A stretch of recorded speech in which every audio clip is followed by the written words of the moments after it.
Hello, this is Leslie Walker-Hirsch, and today I'm happy to say this is one day after Father's Day that I'm interviewing Robert Naseef, PhD psychologist, author, and father of a young man, a young adult man with autism. Good morning, how are you? Good morning, Leslie. Well, actually, it's afternoon here on the East Coast, but it's a Technology. great day. It's a great day after Father's Day, and I'm happy to be having this conversation with you. Wonderful. Well, listen, tell me and the listeners about your family. Now, this isn't a question I get to ask most people, but since this is so important because you are a father of a man with autism, I get to ask you that intrusive question. Tell us about your family. Okay, my son with autism is in his mid-30s, and he's a child of my first marriage, and I have a son and daughter by the first marriage, and I have two daughters by my second marriage, which has lasted 25 years. Um, and my youngest is 22 and in college, and so that's the age range, mid 30s to early 20s. Great. And speaking both as a father and as a professional, and since we're talking about sexuality and social development, how do a father's coping strategies differ from that of a mother's? That's your expertise. I see that by your family and by your writing. Well, I think that the biggest difference is that it's hard for fathers to talk about problems that we can't fix. We're solution oriented, we want to help, but it's hard for us to talk about things when we don't have a solution.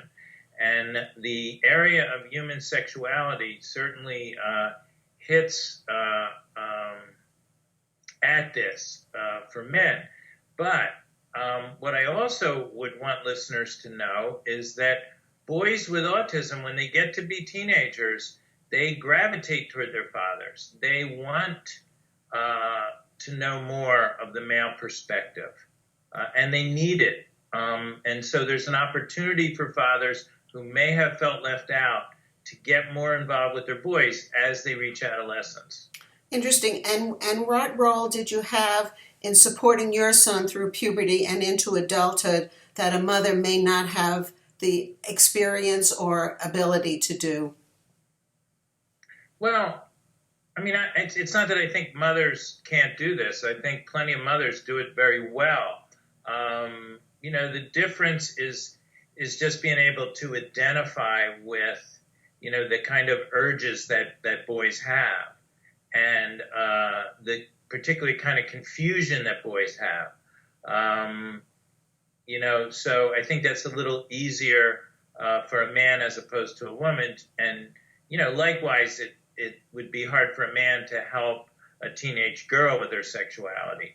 But I don't think I had any special insight. I mean, it's really a kind of awkward situation.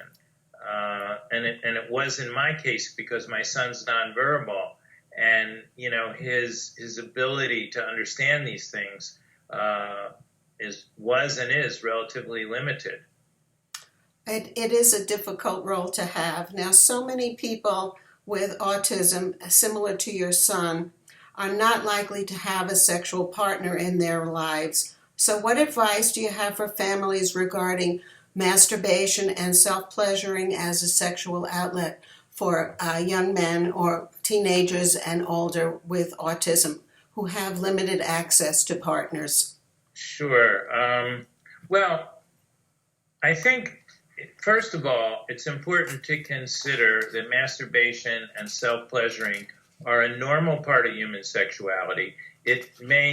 Individuals with autism or cognitive disabilities may not be able to have partners, but this is a normal part of human sexuality. So that's the first thing to realize.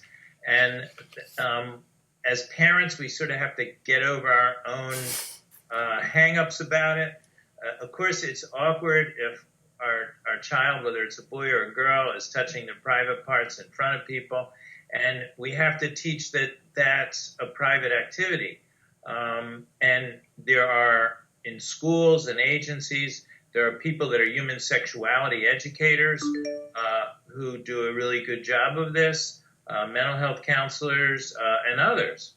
And it's quite possible to teach young people with autism and other cognitive impairments that this is a private activity. So I think, that's the main difficulty for parents is the embarrassment around it.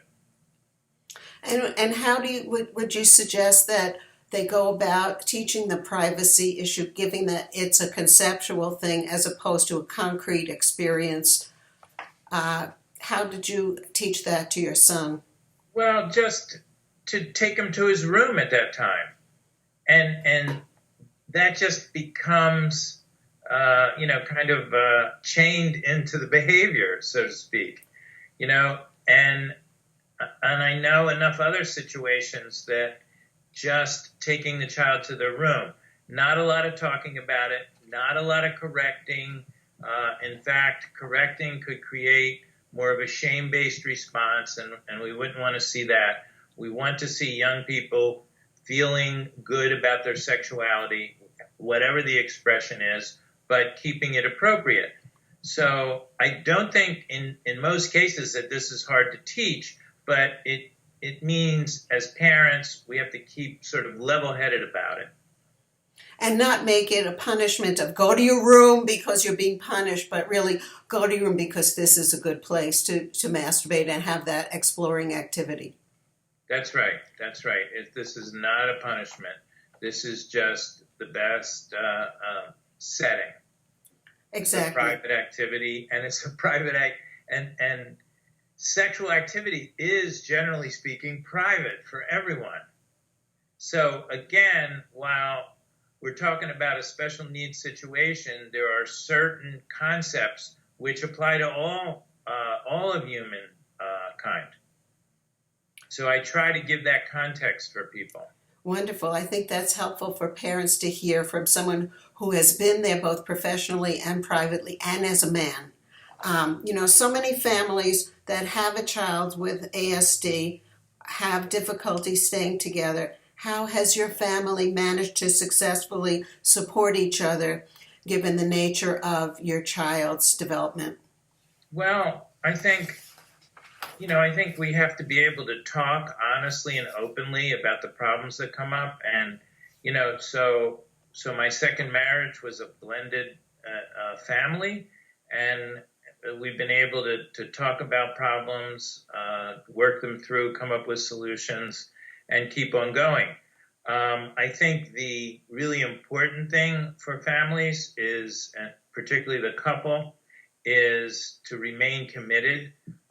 We don't always reach complete agreement or solve every problem, but in remaining committed, we are able to work out as much as possible, and find ways to cope that meet everyone's needs. In fact, we have a number of studies in recent years which indicate that the autism diagnosis does not result in a higher divorce rate. It does result in higher stress and difficulties for families. That's very interesting. I think that you've cleared up a big misconception, not only for me, but for many other families too. They kind of assume that a child with autism, the family will come apart, but the commitment makes a difference, doesn't it? Oh, absolutely. And on my blog, people will be able to find articles, and in particular, I co-authored one called A Diagnosis of Autism is Not a Prognosis of Divorce. That's a catchy title. Cuts close to the bone, I think, for many people. Sure. So what advice would you offer to troubled fathers of children and adults with ASD that would encourage them to participate more fully in their child's lives and better manage and cope with the impact of this disability on themselves and their other family members? Well, I think the most important thing for parents and especially fathers is to find ways to interact with our children, particularly our sons. They are longing for us. And joining finding the activities that are mutually enjoyable. And that could be, almost anything, taking a walk, playing a board game, playing computer games.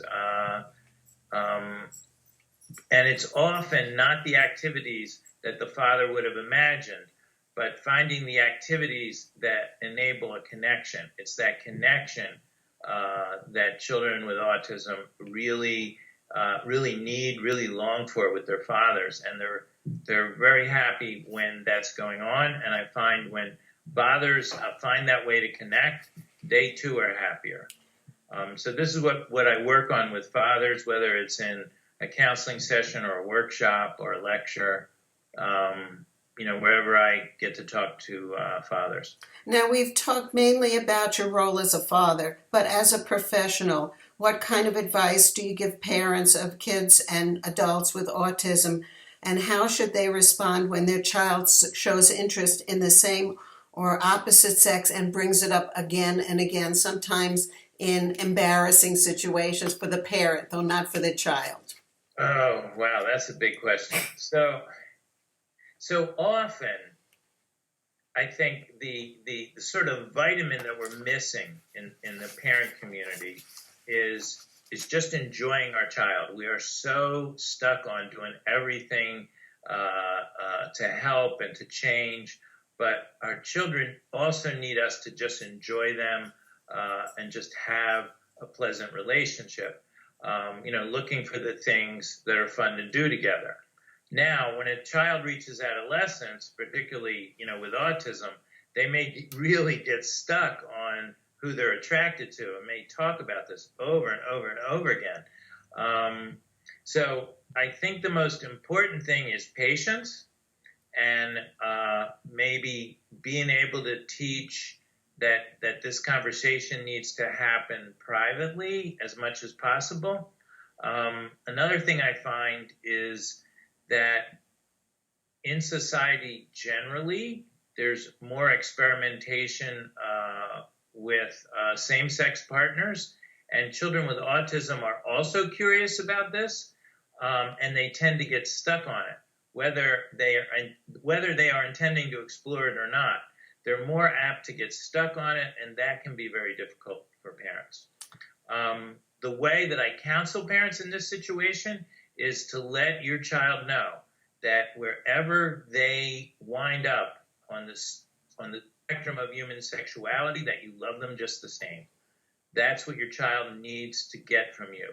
And if you're having trouble with that, that's something we need to work on as adults, and so that we can approach our children with the kind of unconditional love that they need to work through this difficult period and this difficult transition.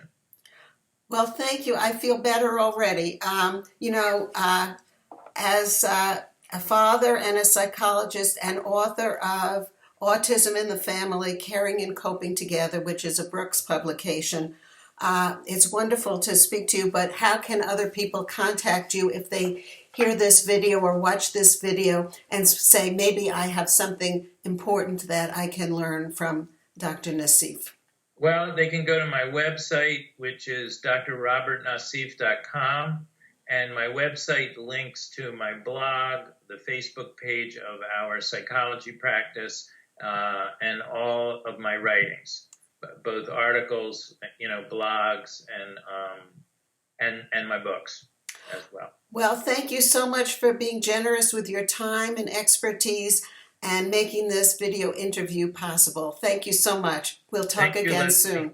Bye-bye. Pleasure. Bye-bye. Happy Father's Day. Thank you.